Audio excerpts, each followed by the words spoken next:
మనం ప్రతిరోజు కూడా మనం ఎదుర్కొనేటువంటి సమస్యలకి పరిహారంగా క్షేత్రాలను తెలుసుకుంటూ వస్తున్నాం కదా. ఆ క్రమంలో ఈ రోజున కర్ణాటక రాష్ట్రంలో ఉన్నటువంటి బెంగుళూరుకి కేవలం 60 కిలోమీటర్ల దూరంలో ఉన్న దొడ్డపల్లాపూర్లో ఉన్న ఘాటీ సుబ్రహ్మణ్యాన్ని గురించి తెలుసుకుందాం. ఈ ఘాటీ సుబ్రహ్మణ్యం చాలా విశేషమైనటువంటి క్షేత్రం. ఎటువంటి సర్పదోషమైనా సరే ఇక్కడ ఉండేటువంటి సుబ్రహ్మణ్య స్వామి వారిని కనుక దర్శనం చేసుకున్నట్లయితే పోతుందంటే సందేహమే లేదు. ముఖ్యంగా జాతకంలో ఉండేటువంటి కుజదోషాన్ని తీసివేసుకోవడానికి గాను ఈ క్షేత్రం చాలా గొప్పగా ఉపయోగపడుతుంది.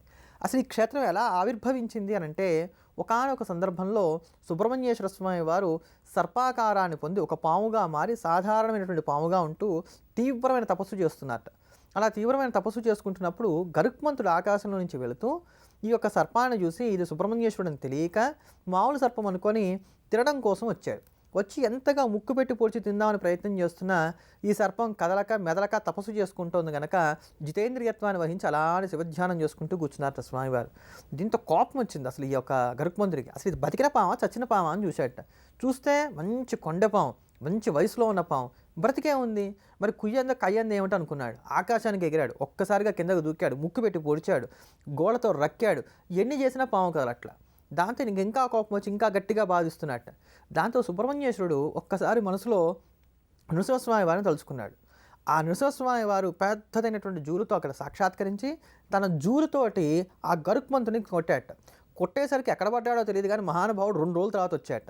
2 రోజుల తర్వాత వచ్చాక 2 చేతులతోటి ఈగను ఎలా పట్టుకుంటారో అలా పట్టుకొని పైకి లేవు ఆ గరుత్మంతుడిని ఒక మూలకు బయటేసేట నృసింహుడు. అలా నృసింహుడు తనకు చేసినందుకు సహాయానికి గాను కృతజ్ఞతా సూచకంగా సుబ్రహ్మణ్యేశ్వర స్వామి వారు కృతజ్ఞతలు చెప్పుకుంటూ, నీకు నాకు భేదం లేదు కదా నరసింహ, నేను ఇక్కడ తపస్సు చేస్తున్నాను కనుక నా తపస్సుకి భంగం వాటిల్లకూడదని చెప్పని నేను తిరిగి ప్రయత్నం చేయలేదు, కానీ లేకపోతే నేనే దండించుండేవాడిని గరుత్మంతుడని చెప్పారట. దాంతో నృసింహస్వామి వారు అదే ప్రకారంగా ఈ సుబ్రహ్మణ్యేశ్వర స్వామి వారు ఇద్దరిని కూడా దర్శనం చేసుకొని గరుత్మంతుడు గర్వం అణిగినటువంటి వాడే వారిద్దరిని అక్కడ వేయించేసి ఉండాలని ప్రార్థన చేస్తే ఇరువురు ఒకే శిల మీద సాక్షాత్కరించారట. అందుకనే తూర్పు ముఖంగా మనందరికీ కూడా కనబడే విధంగా సర్పాకారంలో సుబ్రహ్మణ్యేశ్వర స్వామి వారు, అదే శిలకు వెనక భాగంలో మనందరికీ కూడా అద్దంలో మాత్రం దర్శనమిస్తూ నృసింహస్వామి వారు గర్భాలయంలో మనకి ఇప్పటికీ కూడా అక్కడ సాక్షాత్కరిస్తూ ఉంటారు.